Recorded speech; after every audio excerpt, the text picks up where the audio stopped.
Transform your space with greenery instantly. Grab Pooja plastic planters in vibrant colors, stunning hook pot planter, gorgeous wall hanging designs and many more.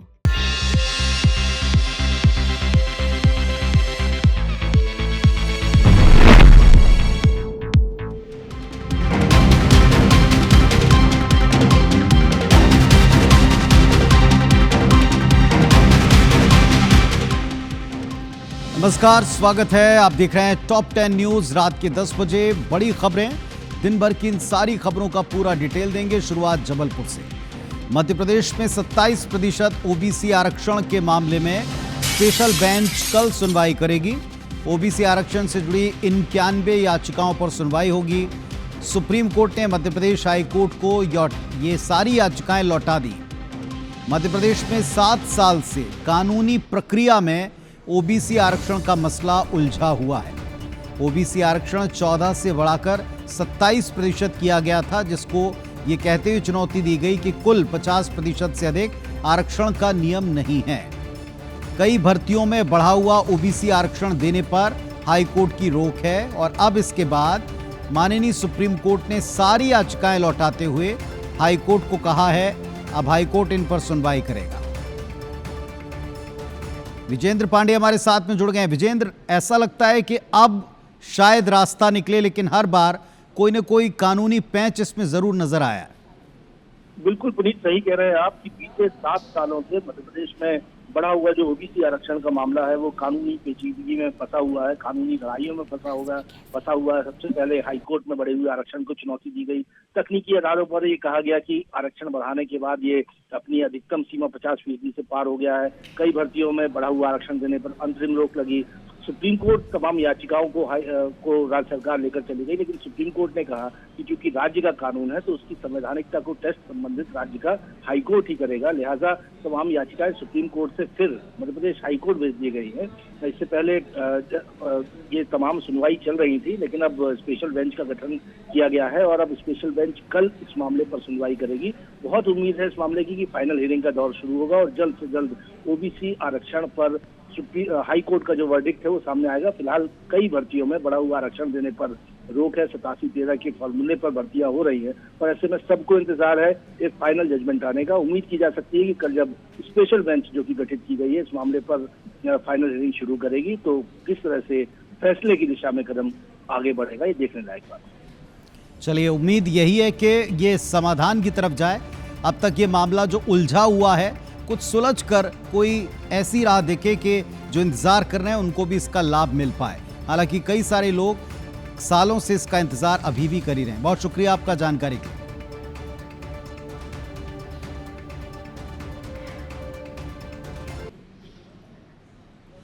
और जबलपुर में एक और बड़ी खबर आपको दिखाने वाली है। जयप्रकाश नगर में रफ्तार का कहर देखिए साहब।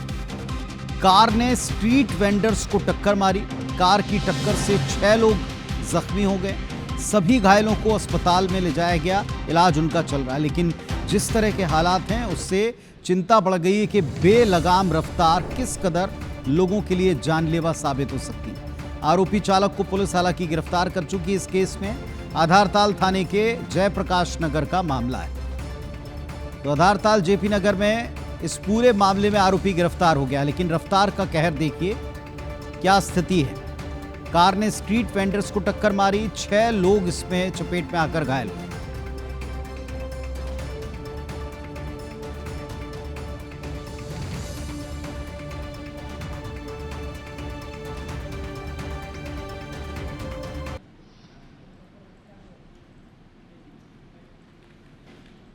प्रधानमंत्री आवास योजना हर गरीब परिवार को सुरक्षित और पक्की छत देने का वायदा करती है, लेकिन रायपुर के कचना स्थित पीएम आवास फेज 2 में यही वायदा अब सवालों के दायरे में। जिन घरों को लोगों को जिंदगी भर की कमाई से खरीद कर इस उम्मीद के साथ दिया गया कि उनकी छत बनेगी, उन्हीं घरों की दीवारों में कुछ महीने के भीतर दरारें पड़ गईं। कहीं सीपेज है तो कहीं प्लास्टर उखड़ने लगा। रहवासी मकान की मजबूती पर अभी से आशंकित हैं। IBS24 टीम ने जब मौके पर जाकर इन शिकायतों को देखा, जो तस्वीरें कैमरे में दिखी हैं, कोई भी चौंक जाए। देखिए,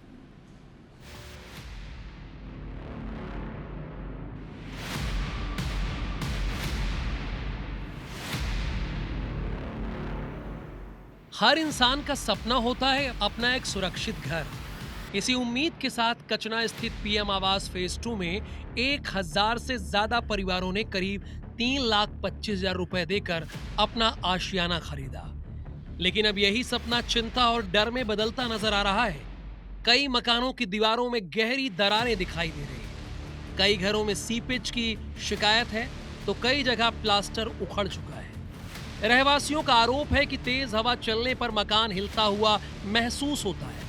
उनका कहना है कि निर्माण में गंभीर लापरवाही हुई है और घटिया गुणवत्ता के कारण कुछ ही महीनों में मकानों की हालत खराब होने लगी है। लोगों को डर है कि अगर समय रहते सुधार नहीं हुआ तो भविष्य में कोई बड़ा हादसा भी हो सकता है। इसी मांग को लेकर रहवासी नगर निगम कमिश्नर से मिल चुके हैं और पूरे निर्माण की उच्च स्तरीय जांच की मांग कर रहे हैं। 8 महीना हुआ है सर। अब मैं 3,25,000 में लिया हूँ। देखिए ये हालत ऐसा है कि 3 रुपये का 3.25 रुपये पैसा का नहीं है। ऐसा लग रहा है कि कभी भी गिर सकता है। छोटे बच्चे हैं, सोए हैं, कभी भी ऊपर से दरार है, ये इधर से दीवार है, कभी भी जान की खतरा हो सकता है। नगर निगम प्रशासनिक अधिकारी पूरा धोखाधड़ी किए हैं। न झांकने के लिए आए हैं, न ठेकेदार झांकने के लिए आए हैं। पूरा उधर रहा है दीवार है। ऐसे दीवार में कैसे रह पाएंगे? छोटा छोटा बच्चा लेके बैठे रहते हैं यहाँ। जब हवा चलता है ना, यहाँ इधर उधर मकान नहीं है, खुला है, तो भाई इतना हवा चलते कि इंसान ला पूरा उड़ा के ले जाही। ऐसे हवा चलते तो इतना डर लगते हम अल्लाह कि हम खाना पीना नहीं खा पान। सीपेज आया है और ना दरार भी आया है और तेज बहुत हवा चलते हैं तो वो दरवाजा पूरा फट हो जाते हैं और ना उकल जाते हैं दीवार पूरा। IBC 24 जब कचना स्थित पीएम आवास फेज 2 पहुंचा तो कई शिकायतों की तस्वीरें मौके पर दिखाई दी। कचना स्थित पीएम आवास की हालत बद से बदतर होती जा रही है।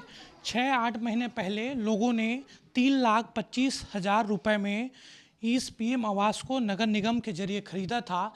लेकिन स्थिति हम आपको बताते हैं कि 6-7 महीने में ही किस तरीके से घरों की हालत हो गई है।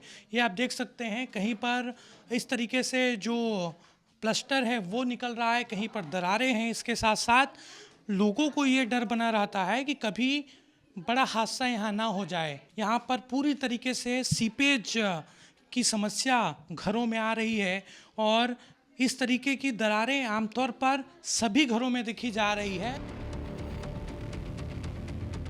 इस मामले में रायपुर की महापौर का कहना है कि हितग्राहियों को मकान लेते समय ही गुणवत्ता की जांच करनी चाहिए। हालांकि उन्होंने भरोसा दिलाया कि शिकायतों को गंभीरता से लेते हुए जरूरी कदम उठाए जाएंगे। वहीं नगर निगम के नेता प्रतिपक्ष ने ठेकेदार और निर्माण की निगरानी करने वाले अधिकारियों के जवाबदेही तय करने की मांग की है। निगम कमिश्नर ने मामले को गंभीर बताते हुए इंजीनियरों की टीम से पूरे परिसर का निरीक्षण कराने की बात कही है। हमने उसमें 15वीं तारीख के तहत जो हमारे पास पैसा आया था उसमें हमने सारे प्रधानमंत्री आवास और शाश्वी की योजना के तहत जो आवास बने हैं उसमें हमने रोड का काम करवाया है। बाकी उनकी और बहुत सारी दिक्कतें हैं। माननीय आयुक्त महोदय जिससे अभी बात हुई है वो उनकी बात को सुनेंगे और गंभीरतापूर्वक सुनकर उसमें जो भी कार्य कर सकते हैं वो नगर निगम करेगा। ऐसी कोई गंभीर बात सामने आई तो उसकी जाँच होनी चाहिए और जिन ठेकेदारों ने इनके ऊपर बनाया है उसकी जिम्मेदारी तय करनी चाहिए और जिस अधिकारी के निरीक्षण में ये बना है उसकी भी जिम्मेदारी तय होना चाहिए और उसकी वसूली उस ठेकेदार और उस अधिकारी से होनी चाहिए। बिल्डिंग का कंस्ट्रक्शन का क्वालिटी है उस पर उन लोग को डाउट हो रहा है। उन्होंने कुछ फोटो और वीडियो भी दिखाए थे जिससे मुझे भी चिंता का विषय ये लग रहा है। इसके लिए हम लोग एक इंजीनियर्स की टीम भेजेंगे जो इसका जाँच करेगी। जाँच करके विस्तृत प्रतिवेदन जब आएगा उसके हिसाब से हम आगे की कार्रवाई करेंगे। प्रधानमंत्री आवास योजना का उद्देश्य गरीब और जरूरतमंद परिवारों को सम्मानजनक, सुरक्षित और टिकाऊ मकान उपलब्ध कराना है। लेकिन अगर मकान बनाने के कुछ ही महीनों में दीवारों में दरारें पड़ने लगे, सीपेज शुरू हो जाए और लोग अपने ही घर में रहने से असुरक्षित महसूस करें, तो सवाल केवल निर्माण की गुणवत्ता पर नहीं बल्कि पूरी निगरानी व्यवस्था पर भी खड़े होते हैं। अब निगाहें इस बात पर है कि जांच सिर्फ कागजों तक सीमित रहती है या फिर जिम्मेदारों की जवाबदेही तय कर गरीब परिवारों के भरोसे को दोबारा मजबूत किया जाता है। हेमंत शर्मा, IBC 24, रायपुर।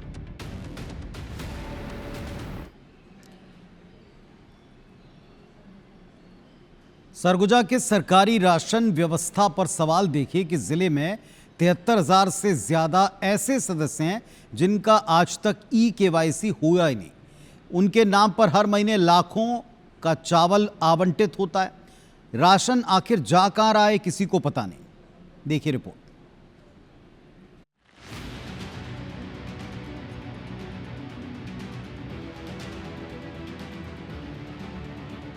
सरकारी सिस्टम भी गजब है। यहाँ पहचान बाद में होती है, राशन पहले निकल जाते हैं। अब देखिए ना, सरगुजा में ही यहाँ 73,326 राशन कार्ड सदस्य ऐसे हैं जिनकी आज तक ई-केवाईसी नहीं हुई, लेकिन इनके नाम हर महीने सरकारी चावल पूरी ईमानदारी से निकल रहा है। यानी सिस्टम को ये जानने की फुर्सत ही नहीं है कि हितग्राही जिंदा है या फिर सिर्फ सरकारी रिकॉर्ड में ही मौजूद है। अगर हर सदस्य के हिस्से में 5 किलो चावल माना जाए तो हर महीने 3,66,000 किलो चावल ऐसे नामों पर जारी हो रहा है जिनकी पहचान खुद सिस्टम के लिए भी एक पहेली बनी हुई है। सभी व्यक्तियों को राशन आ रहा है। इसमें अभी छूट तो मिला हुआ है, लेकिन आ रहा है राशन। हमारे यहाँ लगभग 92% सदस्यों का ई-केवाईसी हो चुका है। 8% लगभग बचे हुए हैं। उसके लिए भी विभाग लगातार प्रयास कर रहा है कि सदस्यों को जो अपना ई-केवाईसी करा। आंकड़े सिर्फ चौंकाते नहीं, व्यवस्था पर सवाल भी खड़े करते हैं। अंबिकापुर शहर से लेकर मैनपाट तक हजारों सदस्य अब भी ई-केवाईसी से बाहर हैं। मतलब सरकारी रिकॉर्ड चल रहा है, लेकिन पहचान अधूरी है। कहां सबसे ज्यादा लंबित हैं ई-केवाईसी? अंबिकापुर शहर 19,808, अंबिकापुर ग्रामीण 10,137, लखनपुर 9,904, लूंड्रा 8,897, उदयपुर 7,182, बतौली सीतापुर 12,317, मैनपाट 5,466। खाद्य विभाग का दावा है फिंगरप्रिंट कराया, रेटिना स्कैन कराया, अब फेस ऑथेंटिफिकेशन भी शुरू कर दिया है, लेकिन इसके बावजूद हजारों लोग सिस्टम से सत्यापित नहीं हो सके। अब इसे लेकर कई सवाल भी उठ रहे हैं। सबसे बड़ा सवाल, क्या हितग्राही मृत हो चुके हैं? क्या दूसरे राज्यों में पलायन कर गए? क्या किसी और के नाम पर उठ रहा है राशन? अब विभाग ने 1 हफ्ते में घर घर जांच के आदेश दिए हैं। इसमें यह है कि जो भी बचे हुए हैं उस पर मृत भी हो सकते हैं। उसके हमारे पास जानकारी मंगाया जा रहा है। सभी दुकानदारों, उचित दुकानों, फूड इंस्पेक्टरों को निर्देशित किया गया है कि जो भी छूटे हुए हैं उसका लिखित में जानकारी आ जाए कि किस कारण से उन लोग छूटे हुए। अभी 1 सप्ताह का समय दिया गया है। 20 जुलाई तक एकदम क्लियर हो जाएगा कि कौन व्यक्ति किस कारण से छूटे हुए। जांच के बाद ही साफ होगा कि सरकारी रिकॉर्ड में दर्ज ये हजारों नाम वास्तव में जिंदा हैं या फिर सिर्फ फाइलों में। लेकिन एक सवाल सरकार और सिस्टम दोनों का पीछा करता रहेगा। जब लाभार्थी का पता नहीं तो हर महीने निकलने वाला लाखों किलो सरकारी चावल आखिर पहुंच किसके घर रहा है? और अगर इस सवाल का जवाब नहीं है तो फिर सवाल सिर्फ ई-केवाईसी का नहीं, पूरे सिस्टम की जवाबदेही का है। सरगुजा से अभिषेक सोनी के साथ ब्यूरो रिपोर्ट IBC 24। भोपाल से एक बड़ी खबर है। आनंद नगर में बीजेपी पार्षद का कार्यालय तोड़ने के मामले में पार्षद राजेश चौकसे ने सड़क किनारे कार्यालय की शुरुआत कर दी। खुले आसमान के नीचे लोगों की समस्याएं सुनते हैं। निगम ने सरकारी दुकानों के ऊपर बने दफ्तर को तोड़ दिया था। वार्ड 62 का मामला अब सियासी चर्चा का केंद्र बन गया। कार्यालय की तस्वीरें सोशल मीडिया पर वायरल हैं। जब दफ्तर टूटा तो सड़क पर ही दफ्तर लगाने लग गए। खुले में बैठकर लोगों की समस्याएं सुनने लग गए ताकि एक मैसेज जाए कि इस कार्रवाई को लेकर इनका विरोध है।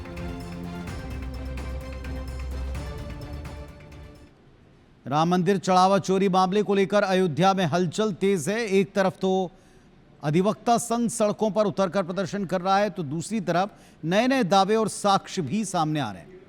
एक तरफ वकीलों का प्रतिनिधिमंडल राम जन्मभूमि थाने पहुंचकर FIR की कॉपी मांगने पहुंचा, लेकिन कॉपी नहीं मिली तो नाराजगी जताई। वरिष्ठ पुलिस अधीक्षक से मुलाकात कर कार्रवाई की मांग की गई। और इसी बीच कुछ और भी गतिविधियां दिखी हैं। एक तो ये कहा है कि हम प्रथम दृष्टया इस पर विचार करके रिपोर्ट दर्ज करके आपको अवगत कराएंगे।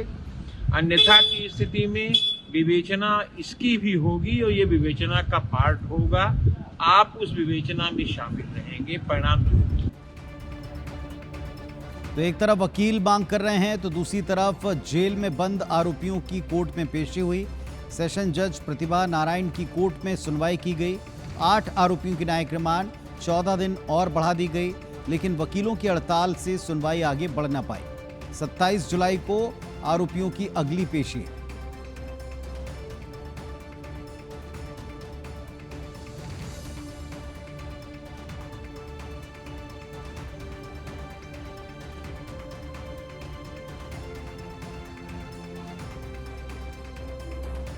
धर्म सेना प्रमुख संतोष दुबे ने भी मामले पर एंट्री की। सीओ सिटी को साक्ष्य सौंपे, एसआईटी के सामने अपना बयान दर्ज कराया। श्री राम जन्मभूमि तीर्थ क्षेत्र ट्रस्ट को भंग करने और निष्पक्ष जांच की मांग की है। संतोष दुबे ने नए ट्रस्ट में शहीद कार सेवकों के परिजनों को शामिल करने की बात कही।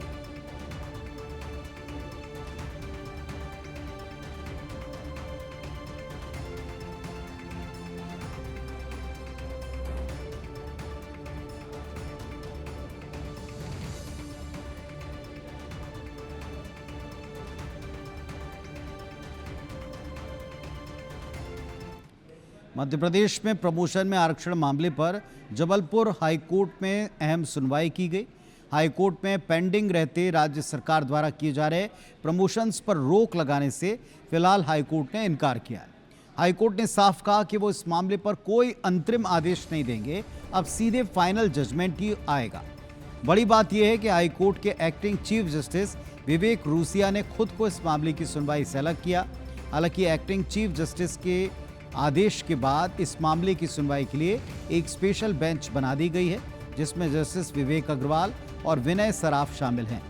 कल मंगलवार से सुनवाई विधिवत शुरू हो जाएगी। सुनवाई के दौरान सपाक्स और सामान्य वर्ग के वकीलों ने कहा कि जब तक कोर्ट का फैसला नहीं आता तब तक सरकार को प्रमोशन करने से रोका जाए। हाईकोर्ट ने फिलहाल प्रमोशन पर रोक लगाने से इनकार किया है।